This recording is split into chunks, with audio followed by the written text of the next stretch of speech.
এরপর আমরা শূন্যস্থান পূরণের 2-এর দাগের প্রশ্নটি নিয়ে আলোচনা করব।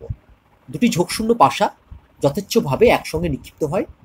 পাশাদ্বয়ে প্রাপ্ত সংখ্যাদ্বয়ের সমষ্টির মধ্যকের মান আমাদের নির্ণয় করতে হবে।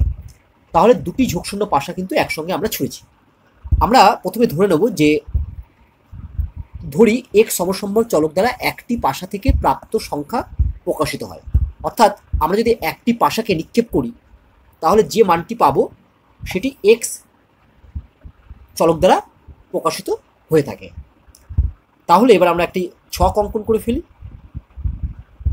যেখানে আমরা প্রথমে লিখব এক্স, তারপরে নিচে লিখব প্রবাবিলিটি অফ এক্স মানে পি অফ এক্স। এবার দেখো একটি ছক্কা চাললে কি কি পড়তে পারে। একটি ছক্কা চাললে 1 থেকে 6-এর মধ্যে যে কোনো একটি সংখ্যা পড়তে পারে। ধরো এক্স এর মান প্রথমে 1, অর্থাৎ একটি ছক্কা চাললে প্রথমে 1 পড়লো। তাহলে 1 পড়ার সম্ভাবনা কত?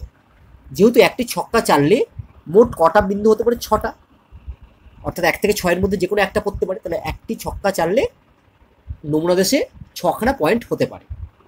তাহলে আমরা 6 লিখলাম। নিচে উপরে কত লিখব না 1 পড়ার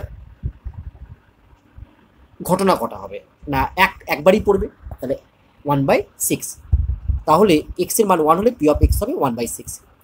আবার যদি এক্স এর মান 2 হয়, অর্থাৎ ছক্কায় 2 পড়ে, তাহলে 2 পড়ার সম্ভাবনাও হবে একইভাবে 1/6। 3 পড়লে তার সম্ভাবনা হবে 1/6, একইভাবে 4 পড়লেও হবে সম্ভাবনা 1/6।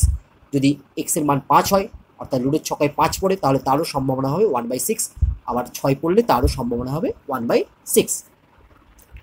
এইবার আমরা এই এক্স এর এক্সপেকটেশন নির্ণয় করব, অর্থাৎ প্রতিটি পাশায় গড় মান বা মধ্যক হচ্ছে ই অফ এক্স ইকুয়াল টু কত হবে। দেখ আমরা জানি ই অফ এক্স মানে কি না, ই অফ এক্স মানে X into P of X. অর্থাৎ ই অফ এক্স মানে প্রথমে 1 ইন্টু 1-এর 6, 2 ইন্টু 1-এর 6, 3 ইন্টু 1-এর 6, 4 ইন্টু 1-এর 6, 5 ইন্টু 1-এর 6, 6 ইন্টু 1-এর 6 গুণ করার পর এদের যোগফল। অর্থাৎ আমরা যদি 1-এর 6টা কমন নিই তাহলে পাবো, দেখো 1-এর 6 into 1 plus 2 plus 3 plus 4 plus 5 plus 6